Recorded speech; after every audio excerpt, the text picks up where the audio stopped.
40 années d'accord de paix avec l'Égypte sera célébré demain avec une conférence spéciale qui aura lieu à Tel Aviv. Et pour en parler, nous sommes en ligne avec Marilyn Smadja de l'organisation Nashim Osot Shalom, les femmes qui font la paix. Bonjour Marilyn, merci d'être avec nous ce matin. Bonjour Olivier, bonjour à tous les auditeurs. Avant de parler de cette conférence qui aura lieu donc demain à Tel Aviv, cette rencontre dans une tente qui est donc sur Kikar Rabin, à l'occasion du 40e anniversaire de la signature des accords de paix avec l'Égypte.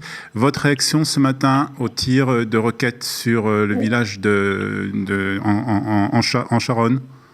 Et écoutez, d'abord, je voulais commencer par ça. Donc c'est très très bien parce que c'est vrai, effectivement, le sujet, on ne peut pas parler seulement de ce qui s'est passé il y a 40 ans au niveau sécurité et accords politiques sans penser à tous les habitants de la région, donc du centre-nord du pays, qui s'appelle Emek Refer. Moi j'ai ma fille et ma petite fille qui vivent dans un kibbutz juste à côté. Et évidemment, c'est une situation inquiétante parce que c'est un tir de roquette sur le long, je veux dire, sur une géographie qui compte énormément de kilomètres depuis la bande de Gaza jusqu'à Emek Refer. Et je suis contente que notre Premier ministre ait pris la décision d'accourter son séjour aux États-Unis et qu'il revienne parce qu'il est en plus Premier ministre et ministre de la Défense. Et il est évident qu'il y a un état d'urgence. C'est une nouvelle étape dans l'escalade de la violence entre Israël et les Palestiniens, d'après vous? Écoutez, je pense qu'il y a beaucoup de problèmes qui sont non résolus, ni sur le plan sécuritaire et ni sur le plan des accords politiques. Il faut pas se faire d'illusions. La paix, c'est pas maintenant, mais il faut commencer par des accords. Et donc, il y a beaucoup de lacunes ces dernières années au niveau des décisions gouvernementales. Et d'ailleurs, Women Watch Peace ont fait passer une loi qui a été très soutenue autant à la droite qu'à la gauche. On espère la faire passer prochaine au Parlement israélien, qui dit qu'il faut prendre les bonnes décisions pendant la routine. Mais pas seulement pendant les moments d'urgence et tout, c'est fondamental. Et surtout, prendre conseil avec le ministre de la Défense, avec le chef d'état-major. Et en l'occurrence, le Premier ministre, aussi ministre de la Défense. Voilà, c'est ça, et c'est un problème. C'est aussi un problème, et c'est un problème aussi qu'il dise lui-même dans une interview à la télé que pour certaines choses qui sont fondamentales, il n'a pas pris volontairement. Il le dit conseil auprès du ministre de la Défense à l'époque et du chef d'état-major. Tout ça, ça montre aussi que les décisions, c'est pas seulement les faits.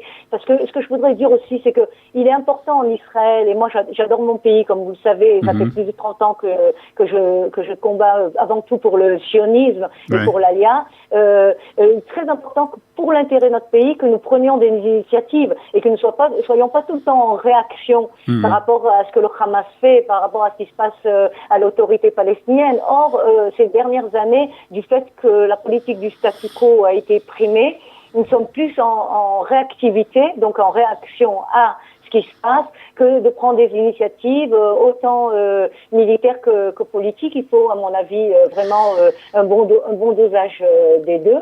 Et évidemment, à Women Watch Peace, on pense que des accords politiques, on ne parle pas de paix. La paix, c'est sur long terme. La paix, c'est une vision. Les accords politiques aideront à la sécurité. C'est pas antinomique, c'est pas un oxymore, ou la sécurité ou la paix. Les deux doivent aller ensemble. Et donc, j'espère que autant ce gouvernement que le prochain, après les élections, sauront mieux que ce qui s'est passé ces dernières années, nous mener dans ces deux côtés ensemble et pas séparément. Ou non, c'est vraiment les deux à la fois. Je pense que ça manque actuellement. Voilà. Alors Marilyn, vous êtes avec nous pour parler d'une rencontre qui aura lieu demain sur Kikar Rabin, puisque il y a exactement 40 ans, deux hommes, on va dire courageux, je ne sais pas si c'est le terme exact, en tout cas le président Enor al-Sadat et le Premier ministre israélien Menachem Begin signer les accords de paix entre donc Israël et l'Égypte sous les auspices des États-Unis, et vous avez décidé de célébrer cet événement historique politique par une conférence qui sera donnée demain par Michel Mazal, qui est l'épouse de l'ancien ambassadeur d'Israël en Égypte. Alors, de quoi s'agit-il, Marilyn?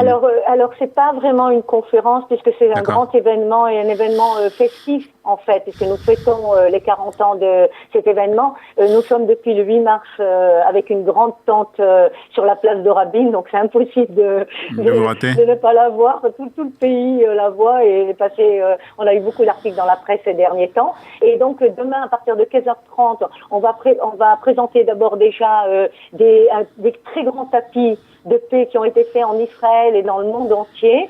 On a réuni à peu près il y a 50 000 tapis, donc c'était impossible de réunir tous, mais en tout cas on va faire une très belle exposition, ça c'est la première chose, à 15h30, et à 17h nous avons des invités qui vont monter donc sur la scène, dont principalement déjà on va commencer par une magnifique surprise, Aaron Gandhi, le petit-fils de Gandhi.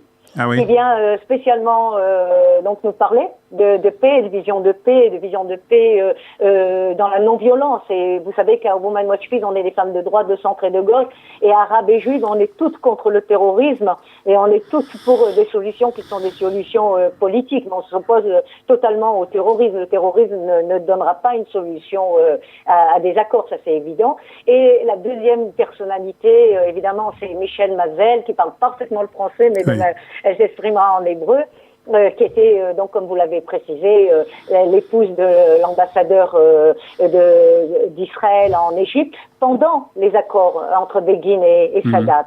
Et vous avez parlé d'hommes courageux, mais je suis d'accord avec vous. Vous avez hésité un peu. Non, c'est sûr, c'est des hommes courageux, mais je pense que ce sont des hommes aussi qui sont arrivés à des accords poussés par la raison. Parce que très souvent, c'est le problème, on oublie l'histoire et on oublie que des conflits meurtriers beaucoup plus durs que le conflit entre Israéliens et Palestiniens ont trouvé justement des solutions politiques et des accords de paix en fin de compte. C'est des choses qu'on ne se rappelle pas assez souvent. Il faut rappeler que oui, c'est possible d'arriver. C'est le titre aussi de cette conférence, Kenze Efshari, oui, c'est possible. Exactement. Et est-ce que vous pensez qu'aujourd'hui aussi, c'est avec cette actualité brûlante de ce matin, est-ce que vous pensez que Kenze Efshari, oui, c'est encore possible Oui, d'abord, c'est une excellente question. Et évidemment, aujourd'hui, comme vous le dites, Olivier, et aussi ces dernières années et tout. Écoutez, nous pensons, en tout cas, au Women Watch Peace, que l'intérêt d'Israël, ce serait, par exemple, de faire une initiative. C'est-à-dire qu'on dit tout le temps, il faut deux pour faire le tango, et on n'a pas de partenaire. Oui. Généralement, dans le tango, il y en a un qui mène le tango, qui mène la danse. Ça serait mieux que ce soit Israël que d'autres pays.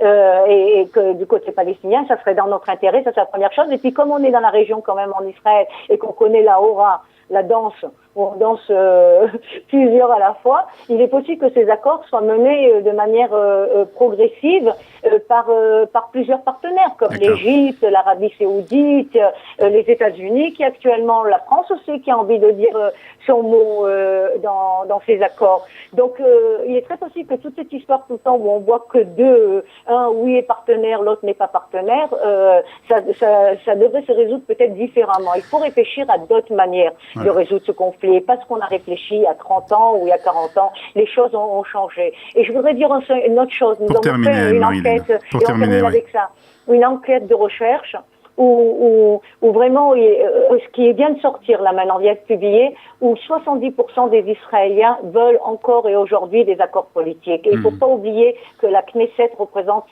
la volonté de l'ensemble des Israéliens. Voilà, donc je souhaite effectivement des accords, et oui, c'est possible. Donc demain, rencontre dans cette tente qui est donc dressée plus exactement sur Kikar Rabin à Tel Aviv, donc à 16h pour commémorer, pour célébrer cette signature des accords de paix entre l'Égypte et Israël. C'était il y a exactement 40 ans. Merci Marilyn de nous avoir parlé. Shalom à tous et bonne journée. Aux habitants. À bientôt. Merci beaucoup Marilyn. À très bientôt.